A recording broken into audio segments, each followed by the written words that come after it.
Greetings, and welcome to Heal Talk Tuesdays. This is Liza. Today we're going to be talking about 5 languages of love and actually in how we communicate. You know, there's so much to be said about communication, the way we communicate consciously and how our body language speaks and what truly our subconscious mind wants to communicate. So there is so much about communication. My name is Liza and I am your host. Welcome to Heal Talk Tuesdays with Liza.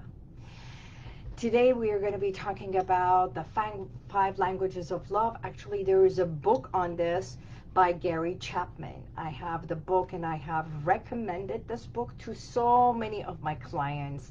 And, you know, a part of doing hypnotherapy is helping my clients find this communication not only with themselves, but with their loved ones. So let's delve into this. Part of the communication, the 5 languages are, it's not so much I love you, but how do I feel loved by you? And that's one of the main things. We can say a lot about I love you, and you know, how apropos it is for me to pick this subject today, especially a day from Valentine's. So I hope you had an incredible Valentine's Day, no matter where you were, what you did, and if you were upset for not receiving what you wanted, delve within. Did you get something for yourself? Did you love yourself? Did you give something to yourself? Or, better yet, did you allow love to come in? Did you allow everything that is surrounding you for you to be grateful for? Because love comes in many ways, right? The love for your partner, your lover, your child, your family, your friends. Love is how we express what we feel about another person. So, if this is one of the things that I used to have this communication thing with my former boyfriend, and he would say, I love you. And I would say, great, but I don't feel it. It's not that I don't feel it. It's the way I need to feel it was not communicated. So the 5 languages of love, one is quality time. Spending time together. It's like, yeah, you can give me all the money in the world, all the luxuries and everything, but if you are not with me, if you're not spending time with me, if you're not spending quality time with the children or your loved ones, they may not feel, because that's how they feel loved, is by having you with them, just even doing nothing, right? Just spending time together. That quality time together is considered, oh, that person takes time away from, whoops, there goes my necklace. That person that I truly care for is taking time away from work or from other things just to be with me. And that means a lot to me. So that's number 1. Number 2 is physical touch. You know, it's amazing that we think everybody wants to be touched, and that's how they feel loved. I mean, there's couples who get in bed and everything, and one is very huggy-touchy, and the other person is like, oh, not again, what do you want? It's like, I didn't want anything. I just want to hug you and feel you. So, physical touch, there's people who are huggy-touchies, right? And believe it or not, this is the most amazing thing. Hello, Henry. I got to spend Valentine's with my daughter. I saw that. See, the thing is, there's a lot of people who are very huggy-touchy, holding hands and everything, and not everyone receives love. So that's the second misconception. It's like I hug you, I kiss you, I cuddle with you, uh, I love you. And the person is like, great, but you're doing it for you. That's what you like. And I don't feel loved. Why? Because maybe they're not the feely, touchy person. So the best way is to learn how to communicate in their language. Number 3, gifts. Have you ever realized that there are so many couples that one person constantly buys gifts for the other one?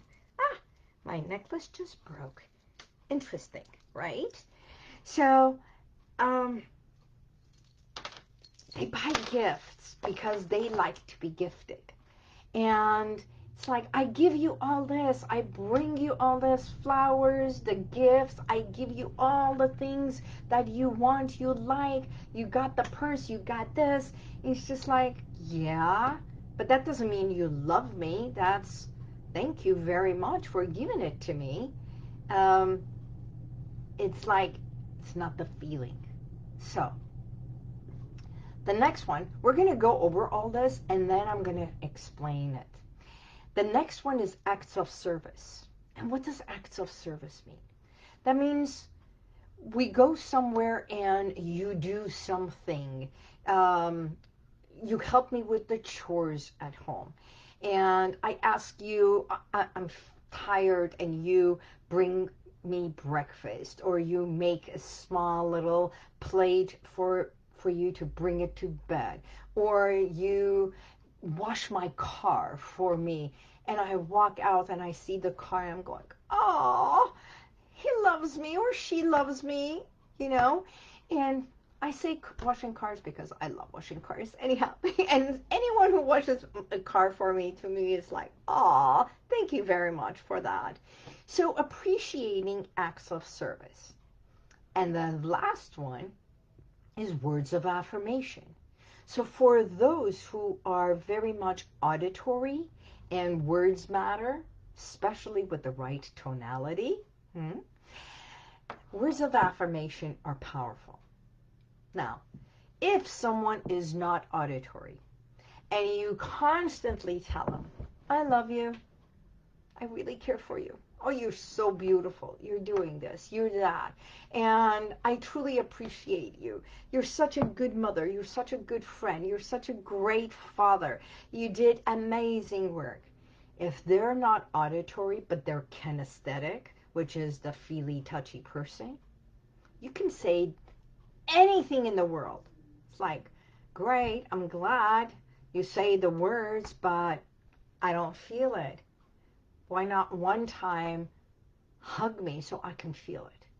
So, this book is so powerful, and I would highly recommend for you to get this book. And, you know, do one thing. Sit with your lover. Sit with your children. Any kids over the age of 9 or 10, they already get to know how they express love and how they sort of appreciate and feel loved. So you can ask all these questions. There's quizzes for you to not only take, but explore about both of you or all of you, the entire family. It has changed the dynamic of the communication. How you communicate in life. How you communicate um, in expressing in a way that the other person, your partner, your lover, your children, your friends, even your friends, colleagues at work, that there is no animosity. So here's the thing. There are consequences to miscommunication. And the biggest thing that I work with my clients, you know, we say hypnotherapy. Hypnotherapy, in effect, is to bypass the conscious level, the conscious, analyzing, critical thinking, which is being fully aware to tap into our subconscious mind and our body language. You know, a part of NLP, which I also practice, the body language, which is neuro-linguistic programming. It is the programming of what we say is not equal to how our body speaks. So you might turn and go like this, and you can be sitting like this, and there are some pictures and poses that you see that people are taking a picture for, let's say, for real estate or professional, and they're doing this. And a lot of pictures, right? And they want to come across the professional. But this is the professional. How you look, if the head is tilted up, tilted down, the eyes are this way or that way. Everything matters, even in the picture. You can tell if you have learned neurolinguistic, you have learned a body language, a part of the gestures, the eyes, even eyebrows. And if someone is uncomfortable, they might say something. This is defense, but if you bring the hand down, that means I'm hugging myself, I'm comfortable. I'm defensive, I'm comfortable. I'm reserved, I am comfortable. I am, right? So this versus this, and if this is showing, it's a whole different language than this. So everything has its meaning. So we talked about the 5 languages of love, right? Now I want you to also know that there are some communications that it's best to avoid. It affects your communication. One, when you're not communicating properly the way the other person wants to feel loved, appreciated, and the expression, the tonality, and everything. One, there's misunderstanding. So the misunderstanding of, I thought you loved me. Well, I do, but I don't feel it. You're not showing it to me. It's like, what else do you want me to do? I buy you all the gifts and everything. Remember, if they are doing it over and over, if someone is huggy-touchy and everything, and you're like, okay, enough, remember, maybe perhaps they are the huggy-touchy person, and that is how they want and they feel appreciated and loved. So when you want to express love to someone, it's not so much about you, it's about them feeling it. Remember, I started by saying, how do you feel loved? Not, are you loved?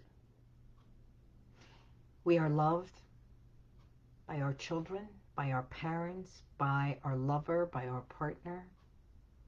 It's how it is communicated we're talking about. So when the communication of how you need to feel it, it's not expressed for you, that's where is a miscommunication and misunderstanding comes. The second thing is when we have not opened to even talk to each other and say, so do you know how you want to be loved? What do you want? How do you want me to love you? Is it the words of affirmation you need? Do you want me to do something for you? Do you like flowers? No? Do you like gifts? Well, yeah, everybody likes it. That means they are not the gift person. And when you do something for them and they are ecstatic and they go goo goo gaga, that means acts of service. Or they just want you just to spend time with them. All that. So make sure you're not missing opportunities. That's the second miscommunication. Missing opportunities.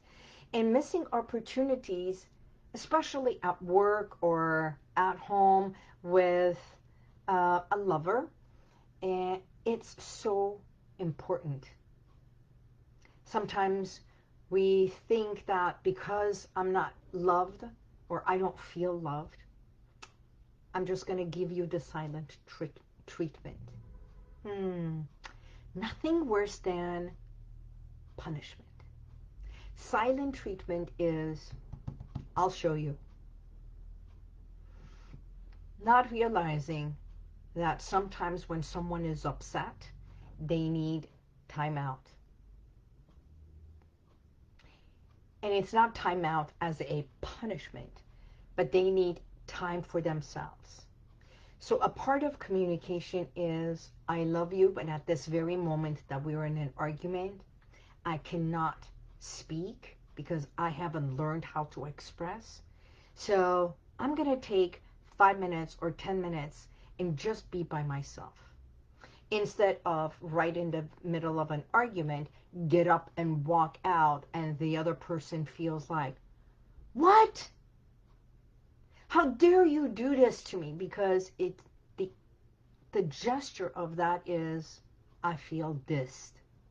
Even though the other person does not mean to diss you, they just needed time, but they didn't even know how to express. So not only communication of love, but it's, I need to love myself. I need time for me to recoup before I either fly off the handle to say something, or I didn't know this is my coping mechanism. So, and that creates unnecessary conflict. So that's the third one. Miscommunication, lack of proper expressiveness creates unnecessary conflict. Do you see this? I hope this is resonating with you. Are you with me? Right? So, Henri, are you here? Does this make sense? It's so much of miscommunication and fights between partners and lovers, and especially children. It's like, I want you to go to bed. It's time for go to bed. Great, it's time to go to bed. Mom said it's time to go to bed. But that's not the command that a child really gets. Don't do that. Well, fine, I won't.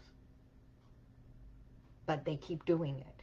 Why? Because the communication has not been proper for the subconscious mind to understand, or this child to understand it. So, yesterday I was talking to a client of mine, and she talked about her children not doing it, so, and they go into this tantrum, and then she screams, and then they scream, and I said,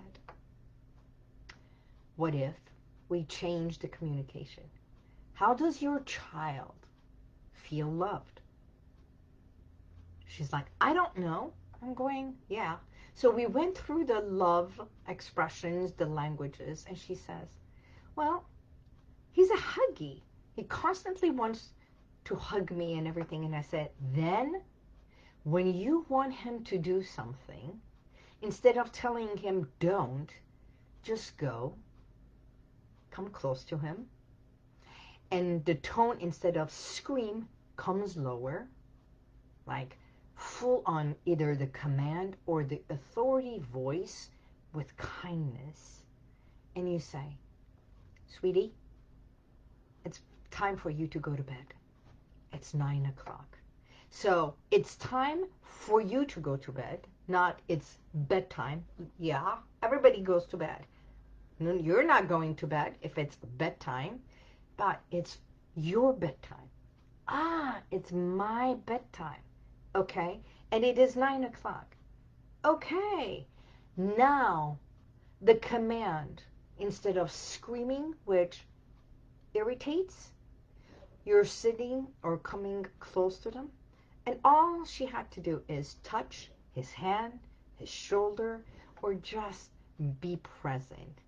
And then say the right words. that he understands, and not as a punishment, but frankly, this is the rule of the house. It's 9 o'clock. It's time for me to go to bed. Aww. And then when she touches or guides him to the bedroom, and if you do that a few times, it gets it. Because now it's loving. Now it's kind.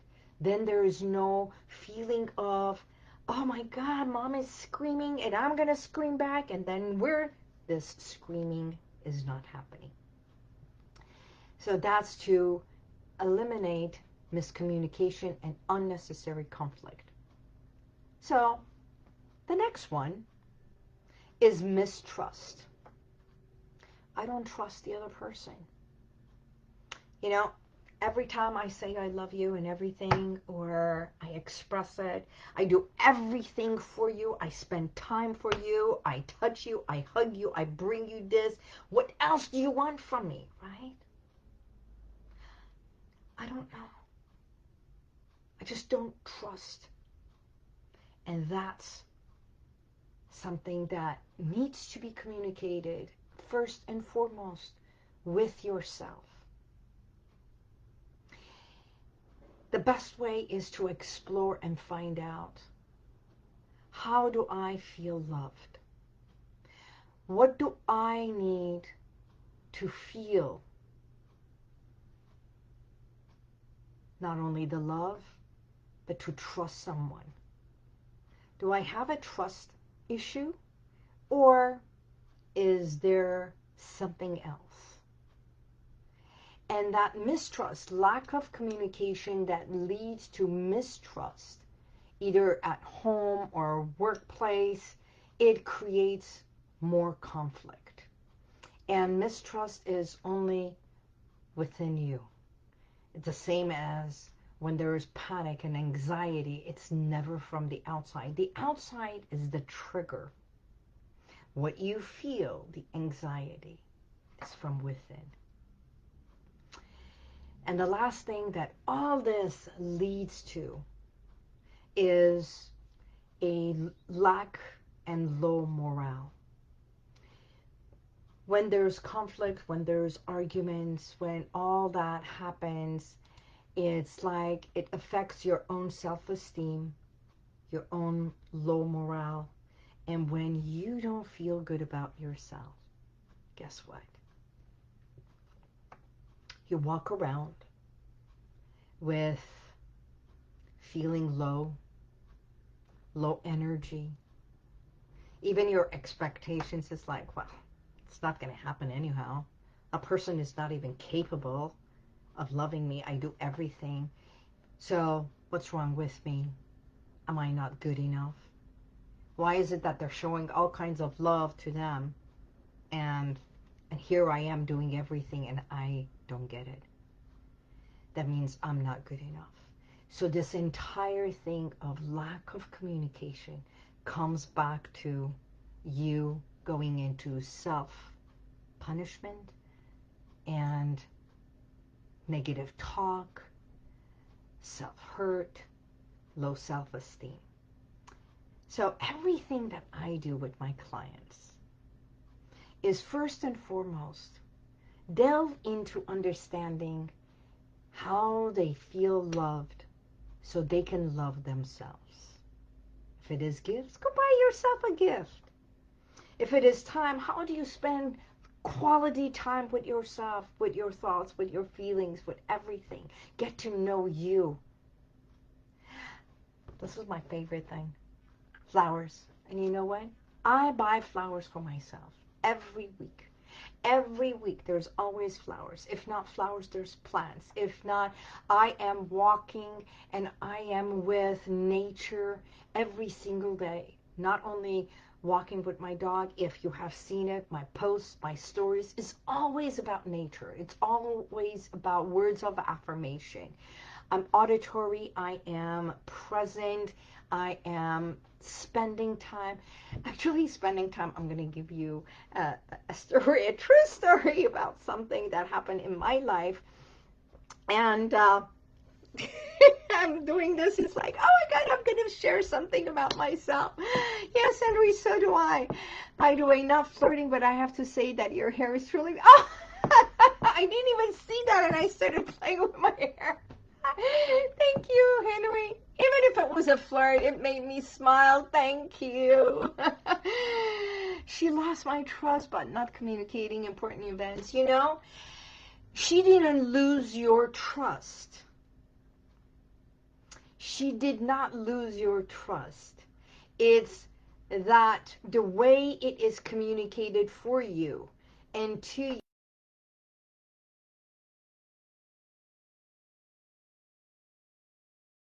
and you really care for that person, you want to know. And when someone keeps, you know, a secret or something important from their lover or the person that they are with, is for you to also understand why they kept that secret. Is it because they thought that you would come back with something negative, or you would be jealous, they didn't trust you to share with you? So there's a lot of communication that needs to be there for you to understand why they did not share it. So another part of couples, when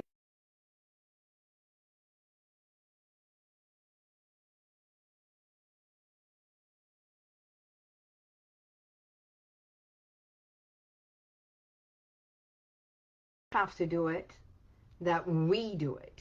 Not you have to do this for me, but when it comes to them, that's not, no, it's how you're supposed to share it with me, not I have to say it. So did you share pertinent information about your events or important events with her? And that is what we are talking about. So communication comes as we get to learn about our lover or anyone that we love. I may love you, but I may not like what you said or what you did. But the love does not change. So there's so much about communication that is so important for both people, especially lovers and partners, to be open and learn how to express. You know, what I was going to share is I was dating this person, and one time I was really sick, really sick. So when I am sick, frankly, I don't need a lot of pampering. Um, you know, you make soup for me or you bring something, thank you very much. But I'm not the person that you need to sit and hold my hand and everything. I'm quite independent in aspect. So he came, and in the afternoon, I was like, wow, you stopped by. It's like, yeah, you were not feeling well, and I wanted to see how you're doing. I brought you some flowers. Oh, thank you. It was absolutely wonderful. So that excited me. Next thing is like, I'm coughing, I'm sneezing, I wasn't feeling good, and he stayed. And I'm like, awesome. Okay, we're watching TV. I'm coughing. I just wanted to just turn around. We're dating. It's not that we're living together, right? And I just wanted to cuddle with myself, with my pillow, and go to sleep. But because he's there, I felt obligated to stay up or tend to him, make sure that he's okay, make sure that there's this hospitality person in me that is like, do you want coffee? No, go to bed. I'm like, well, I can't be in bed if I have to tend to you. It's like, no, I don't need anything. But you're sitting there with me watching TV. And then he picked up a book, and I'm like, well, if you wanted to read a book, why don't you just go to your home and read your own book, and I'll be here cuddling, and I can just go to sleep and feel good.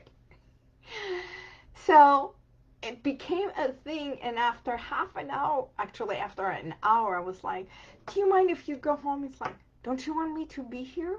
I'm going, yeah, but you've already been here. Now I just want to go. Well, go ahead. And I'm like, I can't go to sleep if I believe you're here and I have to tend to you.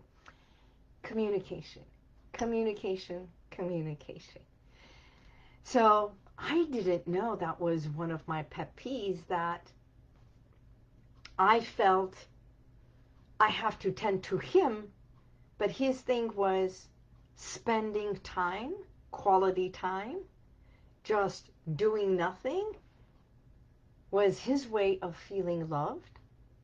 But mine is, that's not my language. And I felt like, okay, you've already extended, you're welcome, and I am good. Thank you for the flowers. I felt loved, but then no more. So do you see how a miscommunication, misunderstanding, it breaks the chain, and we think, well, you're throwing me out of the house. No, I would feel loved if you left. Did you kiss and the other cut the call? We did not kiss. I was miserable. But I'll tell you something. I didn't know all this about communication, about languages of love. It came out years later, and we were talking, and I said, do you remember this time? And he says, yeah, the day you threw me out of the house. I didn't, but that's, and then we talked about it, we laughed, and he said, you know, I would be so happy if you had just come into my house and did nothing, did your own thing, and as long as I know you're there with me. Okay, I never knew that. So learn about how you like to receive, and allow someone to cherish you, gift you, take care of you your way. And the best thing is for you to share it. For that, I hope this session was beneficial for you. You know, I truly enjoy being here. And if it made a difference in one person's life, then I have done my job. Thank you for being here. Henry, thank you very much for being here. And everyone who has expressed their own appreciation, love, in texts, in messages, in every way, I am truly grateful to you. And look forward to next week. And until then, God bless you. May the universal light surround you. This is Liza. Bye-bye.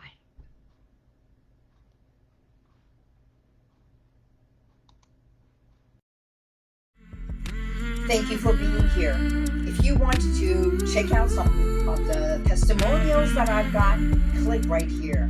But if you want to go back and watch other videos from a week ago, 2 weeks ago, even a year ago, click right here. See you next time.